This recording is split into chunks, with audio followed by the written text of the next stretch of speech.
बातमी पुण्यातून आहे। पुण्यात दिल्लीतील कॉकरोच जनता पार्टीच्या आंदोलनाला पाठिंबा देण्यासाठी आंबेडकर पुतळ्याजवळ आंदोलन सुरू आहे। तरुण तरुणी आंदोलनामध्ये सहभागी होऊन जोरदार घोषणाबाजी करत आहेत। दिल्लीतील आंदोलन चिघळल्यानंतर पुण्यात आंबेडकर पुतळ्याजवळ मोठा पोलीस बंदोबस्त तैनात करण्यात आला आहे। कॉकरोच जनता पार्टीच्या समर्थनार्थ अनेक आंदोलनं आता पाहायला मिळतात। आंबेडकर पुतळ्याजवळ रस्त्यावर उतरून घोषणाबाजी देखील केली जाते।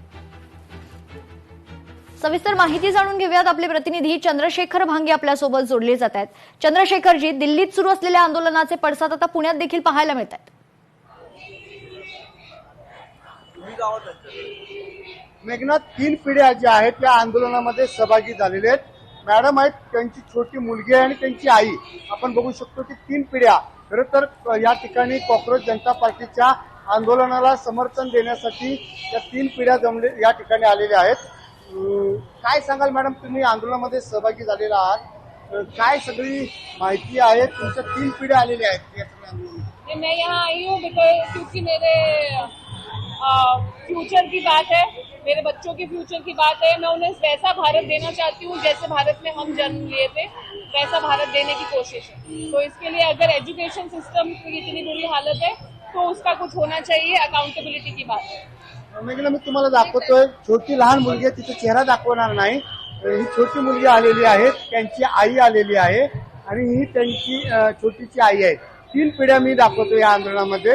अत्यंत या ठिकाणी मोठं आंदोलन सध्या पुण्यात चालू आहे।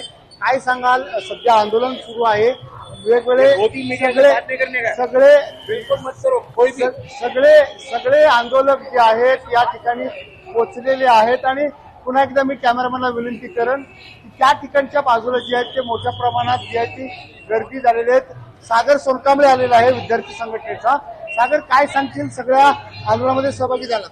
मुळात काय, शिक्षण व्यवस्थेमध्ये जे काही भ्रष्टाचार होत आहे, शिक्षण व्यवस्थेमध्ये पेपर लीक होत आहेत, 22 लाख विद्यार्थ्यांचं नुकसान झालेलं आहे आणि एका शिक्षण मंत्र्याला वाचवण्यासाठी इतका अट्टहास का असावा?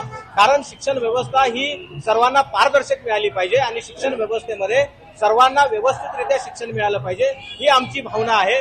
म्हणून जो काही सोनम वांगचुकने जे काही आंदोलन छेडलेलं आहे, उपोषण छेडलेलं आहे, त्यांना देखील वेगळ्या पद्धतीने त्या ठिकाणी नेण्यात आलं। उपोषण सोडण्यासाठी त्यांच्यावरती दबाव आणण्यात आला, ही गंभीर बाब आहे। म्हणून त्याचा निषेध करण्यासाठी आम्ही या ठिकाणी जमलेलो आहोत। आमची मागणी आहे की शिक्षण मंत्री धर्मेंद्र प्रधानांनी लवकरात लवकर राजीनामा द्यावा, अन्यथा तो लढा आणखी तीव्र करण्यासाठी आम्ही कटिबद्ध आहोत। आपण पुन्हा बघू शकतो की मोठ्या प्रमाणात जे ते नागरिक मी तुम्हाला दाखवतोय, हजारोच्या संख्येने जे नागरिक आहेत पुण्यातील डॉक्टर बाबासाहेब आंबेडकर पुतळा जो आहे पुण्यात स्टेशन या ठिकाणी जमलेले आहेत।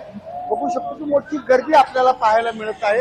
या सगळ्यांची जी मागणी आहे ती धर्मेंद्र प्रधान जे देशाचे शिक्षण मंत्री आहेत त्यांच्या सगळ्या राजीनाम्याची मागणी घेऊन हे सगळे जमलेले आहेत। आपण बघू शकतो की काही युवक जे आहेत ते झाडावर सुद्धा चढलेले आहेत आणि पुन्हा एकदा आपण या ठिकाणी जे आंदोलक आहेत बघू शकतो त्यांच्याशी बोलण्याचा पुन्हा एकदा प्रयत्न करूयात। परंतु पुण्यात सध्या हे आंदोलन जे आहे ते अचानक पेटलेलं आहे। काही वेळापूर्वी हे सगळे आंदोलक जे आहेत ते सोशल माध्यमाच्या माध्यमातून या ठिकाणी जमले आणि हजारोच्या संख्येने पुण्यातील डॉक्टर बाबासाहेब आंबेडकरांचा जो पुतळा आहे पुणे रेल्वे स्थानकाजवळील त्या पुतळ्याजवळ हे सगळे आंदोलक जमलेले आहेत। घोषणाबाजी मोठ्या प्रमाणात सुरू आहे। ज्या पद्धतीनं पुण्यातील हे पेटलेलं आंदोलन आणखी किती काळ असणार आहे आता पाहणं महत्वाचं असणार आहे। मेघना, निश्चित धन्यवाद चंद्रशेखर, आपण दिलेल्या सविस्तर माहितीसाठी। तर पुण्यातली ही दृश्य आहेत।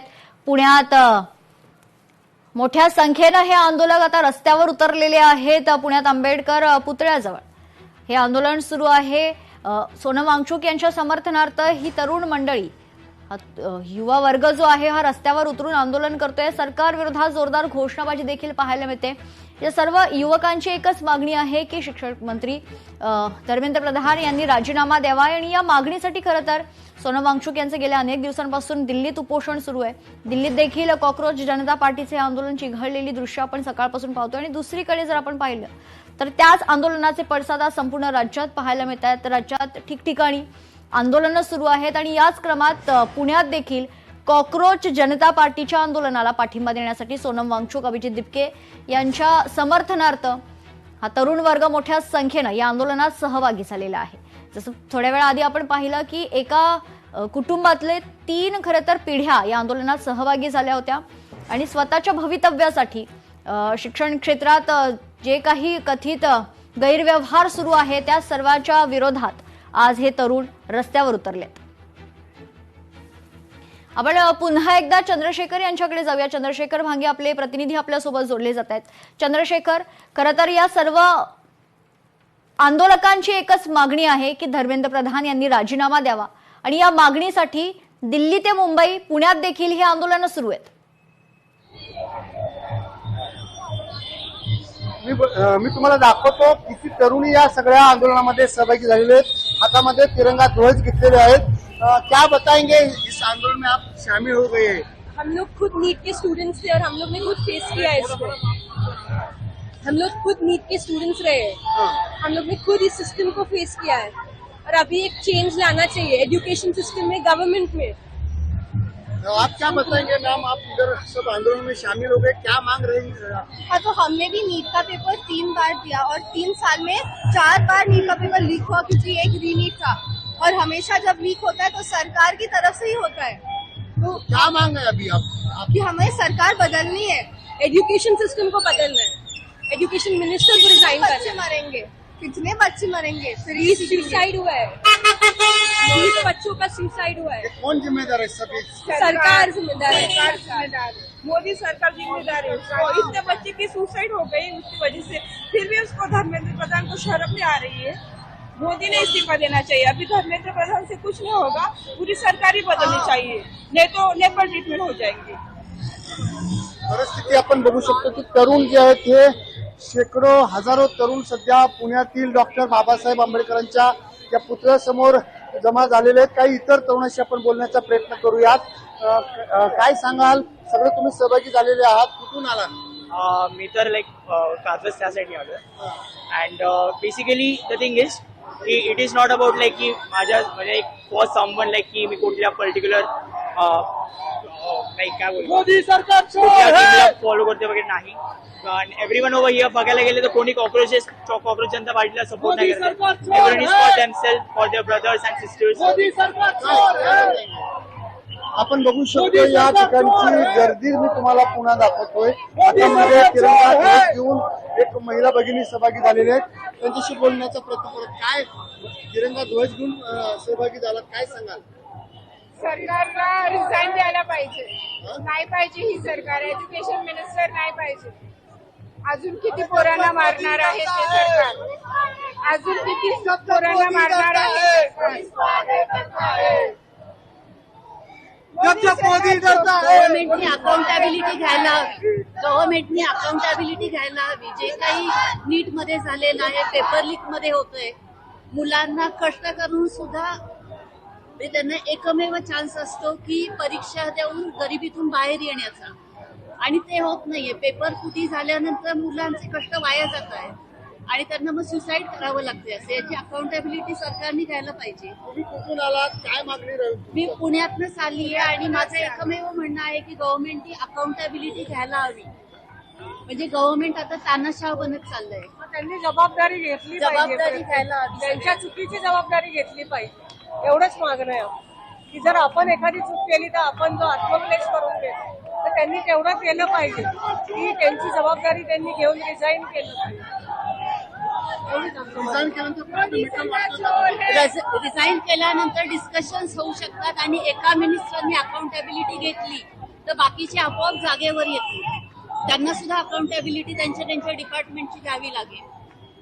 आणि गव्हर्नमेंटला रिफॉर्म जर करायचे असतील तर त्यांनी ओपनली सगळ्यांबरोबर डिस्कस करायला हवं की आपण काय पॉलिसी, शिक्षण कसं महत्वाचं आहे, मुलांपर्यंत कसं पोहोचायला पाहिजे, ग्रासरूट पर्यंत कसं पोहोचायला पाहिजे.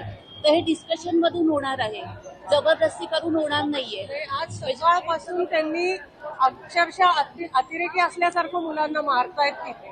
आज सकाळपासून आम्ही बघतोय आणि इतकं मारतायत मुलांना की आपलीच मुलं आहेत, ते कोणी अतिरेकी किंवा बाहेरनं आलेली नाहीये. म्हणजे इतकं ते, आणि कशासाठी, तर शिक्षणासाठी.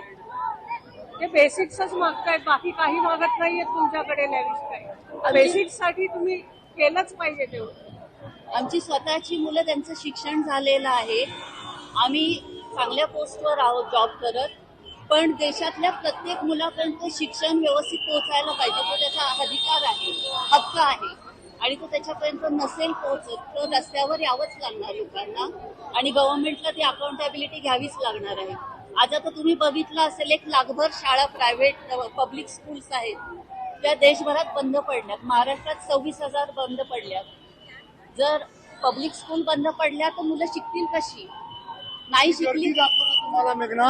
खरं तर हजारोच्या संख्येनं सगळे पुणेकर नागरिक सध्या रस्त्यावरती आलेले आहेत आणि या ठिकाणी जोरदार सरकारच्या विरोधात घोषणाबाजी आपल्याला दिसत आहे. आणि चंद्रशेखर, पुण्यात बोलण्याचा प्रयत्न करूयात. कुठून आलात? काय मागणी? आमची मागणी म्हणजे काय, लोकशाही समाजात सरकारचं उत्तरदायित्व आहे ना. सो जनतेप्रती त्यांनी उत्तर द्यावं. हे काय राजेशाही नाहीये किंवा हुकुमशाही नाहीये. सो एवढंच की जनता जर मागणी करताय तर आम्ही निवडून दिलेले जे प्रतिनिधी आहेत त्यांनी झुकून बोलावं जनतेशी, एवढीच मागणी आहे. आणि मागणी म्हणजे काय, आम्ही लोक म्हणजे काय एक युनिट नाहीये, मोठी जनता आहे. जनतेमध्ये पण खूप डायव्हर्सिटी आहे, वेगवेगळ्या लोकांच्या वेगवेगळ्या मागण्या आहेत. सो तुम्ही पर्टिक्युलरली माझी मागणी म्हणाल तर जनतेप्रती सरकारने उत्तरदायी असावं. बघू शकतो मेघना, या ठिकाणी डॉक्टर बाबासाहेब आंबेडकरांचे फोटो, भगतसिंहांचे फोटो आणि महापुरुष जे आहेत जे या सगळ्या महापुरुषांचे फोटो घेऊन या ठिकाणी आलेले आहेत. या सगळे आंदोलक जे आहेत आपल्याला दिसत आहेत आणि आपण बघू शकतो की या सगळ्या आंदोलनामध्ये एकंदरीतच चंद्रशेखर, दिल्ली सुरू असलेल्या आंदोलनाचे पडसाद आता महाराष्ट्रात देखील पाहायला मिळतात. तुर्तास धन्यवाद चंद्रशेखर आणि उमेश, आपण दिलेल्या सविस्तर माहितीसाठी. लोकशाही मराठी ऐका, पहा, जागरूक रहा.